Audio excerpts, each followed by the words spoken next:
कुछ भी। हाँ, हिसाब तो उंगलियों पे ही हो जाता है ना। अरे बेटा, ऐसा सिर्फ अभी लगता है।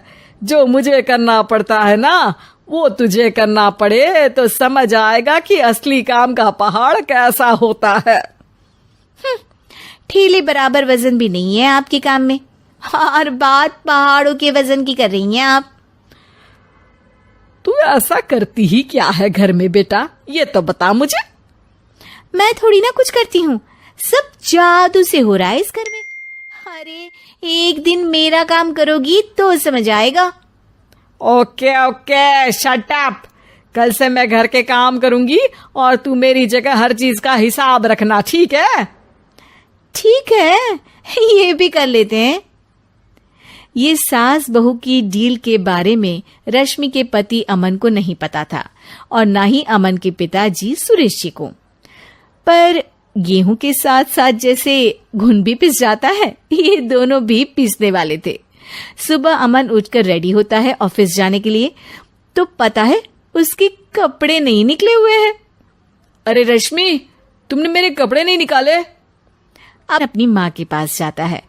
अब मेरे कपड़े आज आप देने वाले हो क्या माँ?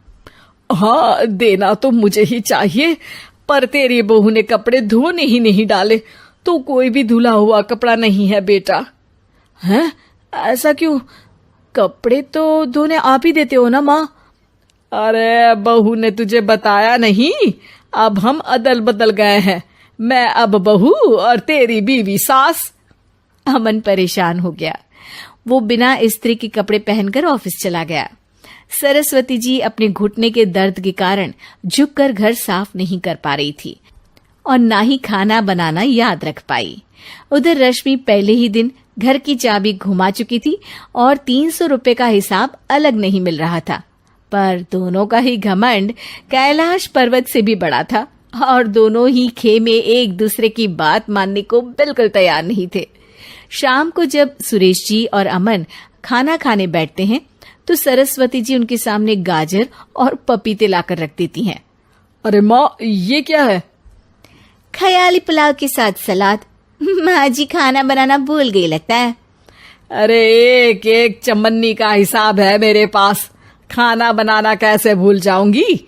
ये तो मैंने पढ़ा था कि फल फ्रूट खाने से सेहत अच्छी रहती है, इसीलिए ये ले, एक फल खा ले।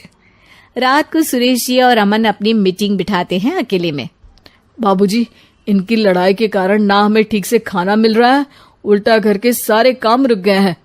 हाँ बेटा, 2 भैंसों की लड़ाई में बेचारे खेत के पौधों का भी नुकसान हो रहा है। पर पापा, क्या बताऊं आपको, मैंने माँ को इस महीने की 2 तारीख को बिजली के बिल के पैसे दिए थे। आज बिल भरने के लिए मांगने गया तो पता चला कि रश्मि उन पैसों से गैस सिलेंडर ले आई। अच्छा, तो सिलेंडर के पैसों का क्या हुआ? अब सिलेंडर के तो कोई पैसे नहीं थे बाबूजी, हमारे घर पर गैस की पाइपलाइन लगी है ना। बेटा, इन दोनों का कुछ करना पड़ेगा, नहीं तो अपने घमंड के चक्कर में पूरा घर बर्बाद कर डालेंगी ये दोनों। अमन और सुरेश जी काफी सोच विचार के बाद एक निष्कर्ष पर पहुंचते हैं। रात ही को दोनों अपनी पत्नियों की अलमारी से नई साड़ी निकालते हैं, और सुबह जब रश्मि और सरस्वती जी उठते हैं तो देखते हैं कि दोनों पति साड़ी पहनकर चढ़ाव पर सब्जियां काट रहे हैं।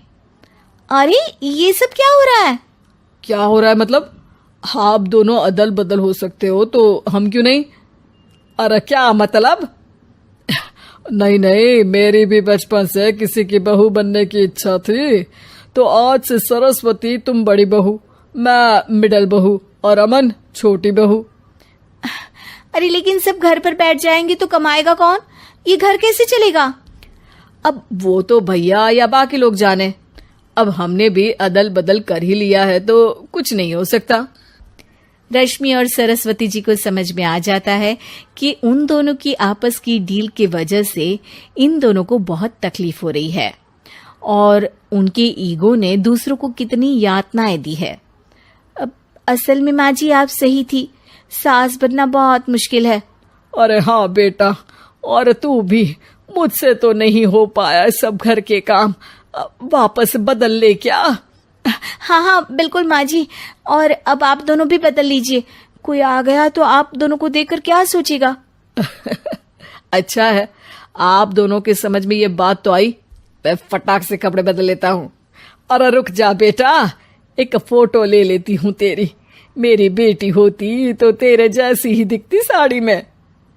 और मेरा फोटो नहीं लोगी?